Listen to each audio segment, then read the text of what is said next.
victim was Peter Cordell. I met Peter in 1993 when his daughter, Tina Cordell, was raped and murdered. I kept him updated on the case. I drove him to court every day, and I held his hand when our perp, Victor Clausen, was acquitted. What went wrong with the case?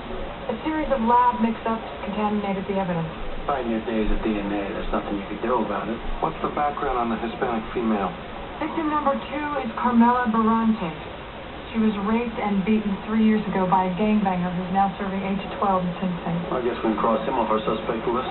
Why? This might be a revenge killing by the gangbanger's crew. But there's no gang affiliation between the other 2 victims. Yeah, were we sure about that? What about the 10-year-old? Gangs are recruiting younger and younger these days. Victim number 3 is Clayton Derricks, who was physically abused by his father, Bruce Derricks. When Clayton was placed in a group home, he was sodomized by an older boy, and then he was placed in foster care, and I cannot tell you what it took to get this boy to trust me. Missing persons report was filed yesterday by the foster mother. Do we know the cause of death? Preliminary tox reports just came in. All 3 victims are pumped full of sedatives and potassium chloride. ME says death was painless. Like that makes a difference. Interview the families. Let's find a connection other than Benson.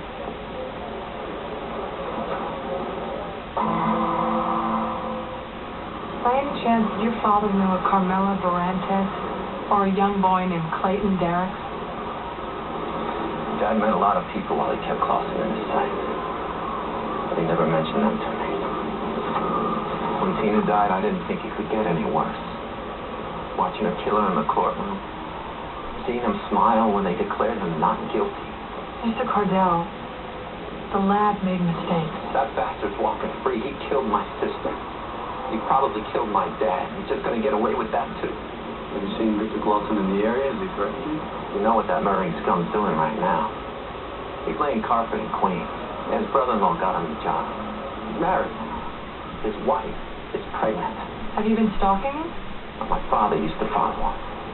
Always wanted to know where he was so he could tell everybody what he was. And that got him killed. Hey, Victor, how you doing? I'm working.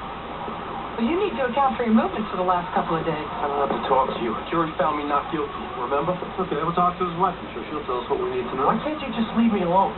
Like you left Tina Cordell alone? You raped her, then you strangled her. You know, you can't harass me. Not you and not her old man. Her old man's dead, Victor. Good. I can get on with my life now. Why don't you? Oh, he'd like to, except he was murdered. That makes you prime suspect number 1. You know, you can't pin that on me. All right? The guy was unhinged. I even had to get a restraining order, but you cops, you never enforced it. Well, that's because we figured a murdering rapist like you can handle yourself. You know, Tina had a smart mouth, too. You got her in a lot of trouble. That sounded like a threat. Yeah, it did. Maybe we should arrest him, ruin his name. Arrest him for what? How about obstruction, resisting? It's a long way to station house. I think it was thousands of things. You leaked through in the can for a few days, maybe even leaked that you're a pedophile. I bet after your arraignment, you'll tell us anything we want to know. 2 nights ago, I was home. Last night, my wife and I were at Lamont's place. She has the number. We're done. Now we're done.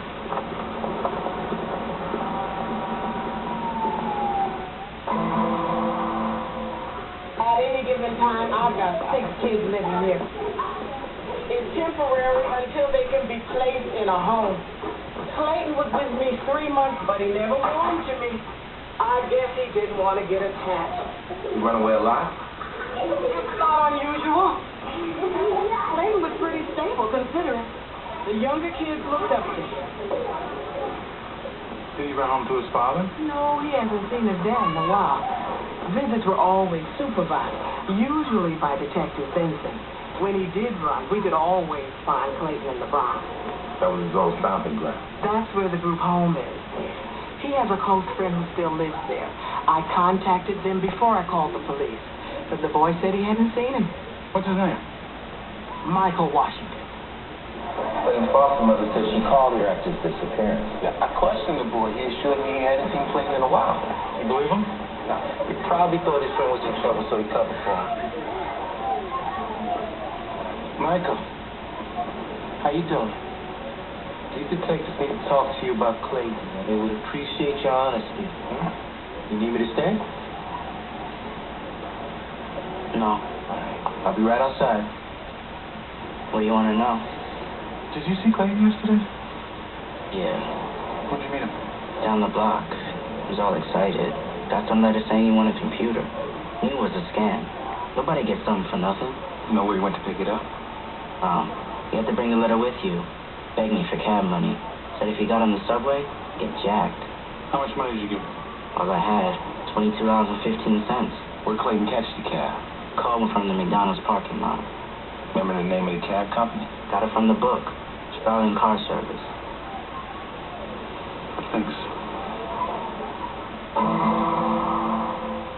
She didn't go out alone after the rape. She lost touch with her friends. Any boyfriends? The last one was abusive.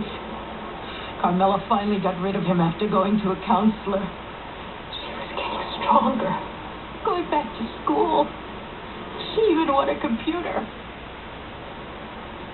Want a computer like through a contest or a brass ball? No, I saw the letter. It looked like one of those sales deals. Is it important? Well, it might be. Do you still have that letter? She took it with her. I'm sorry I can't help you more. It's okay. We're gonna find out who did this. Hey, Cap, so far it doesn't look like the victims know each other. Well, what about the boy's father? Have we located him yet? He's moved from his last known address. We're still looking. We checked with the Cordells. Turns out the father got a letter saying he won a desktop computer just like the kid. Mrs. Barrantes said that Carmela got the same letter. 3 for 3. But no letters were found at the scene or on the bodies. Got a hit from Starling Car Service. Dispatch states that kid matching Clayton's description was dropped off at this address in Chelsea. We're gonna need a search warrant. I'll take care of it. Get moving. I never met the guy. We did everything over the phone. What was the name on the lease? Delia Sonovan from out of town. He was looking for space to set up a shop here. He had a local bank account. He paid 6 months in advance. And how to get the key? He phoned ahead, told me to leave the key above the door. The place was empty. There's nothing to steal.